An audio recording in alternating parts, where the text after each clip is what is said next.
Монголчууд минь та бүхэндээ англи өглөө цайны хэрхэн яаж бэлтгэх талаар Maximus рестораны ахлах тоглогч боловсрол та бүхэнд танилцуулах гэж байна.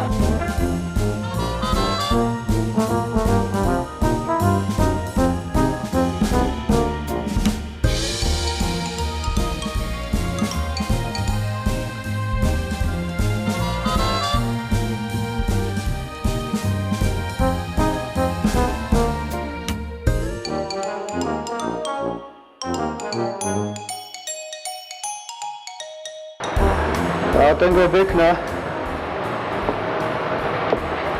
Тондор нэрчээд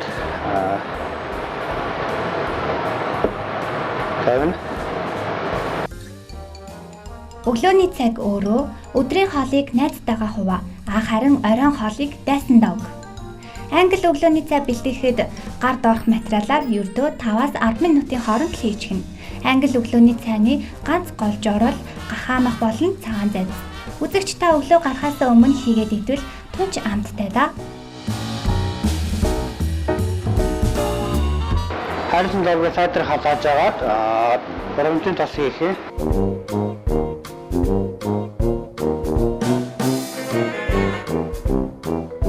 Зайцаа шаханд бол баг зэрэг масса шааж өгч байгаа. Масса зайцыг илүү гоё амттай өнгөтэй болгож өгөх юм аа.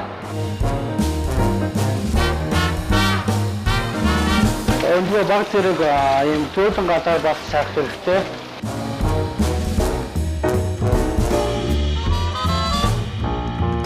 За одоо өнөө ингээ баг зэрэг давсаар амтчих.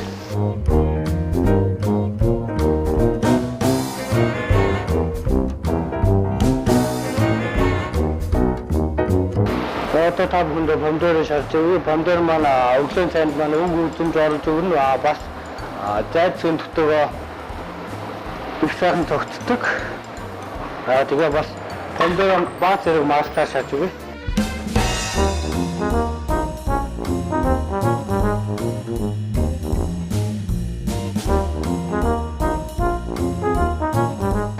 Помидор нь хит хурдан болдог болохоор баг зэрэг зөөлөн гадаар шааж өгөх ёстой.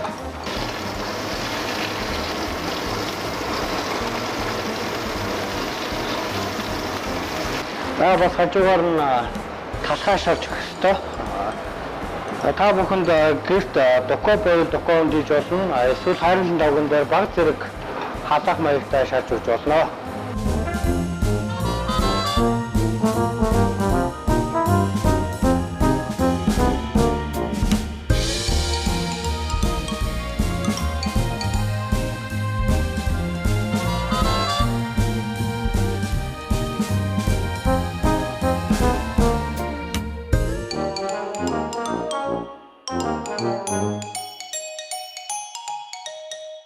Бэлтгэсэн материалуудаа одоо та бүхэндээ тагуулж үзүүлье.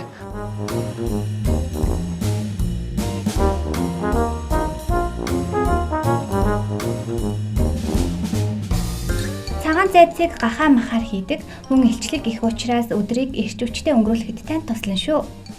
Улаан лойлн амттай, амин дэмтэй, шүүслэг ногоо.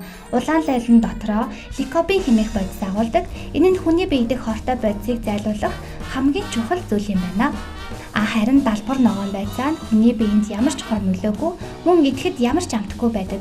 Гэхдээ бүх төрлийн хоолнд төгс зохицдог. Гахаан утсан махыг тохируулж хэргэлвэл илгийг цэвэрлэж, өтгөн хатах өвчнөөс урьдчилан сэргийлдэг ач тустай. Мэдээж шарсан талах болон өндөг гайхалтай зохицол биш гэж юу? Өндгийг холестерин ихтэй гэдэгч өндөгтэй хоол идэж, ажлын өдрөө эхэлсэн хүн ажилдаа амжилт гаргах эрч хүчийг ихээр авдаг гин шүү.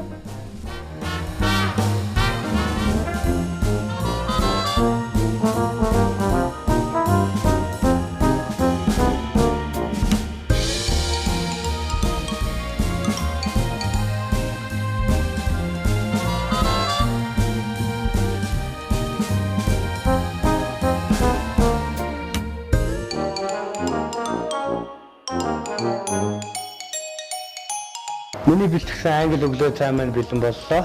Та бүхэн өдрийг сайхан өнгөрүүлээрэй.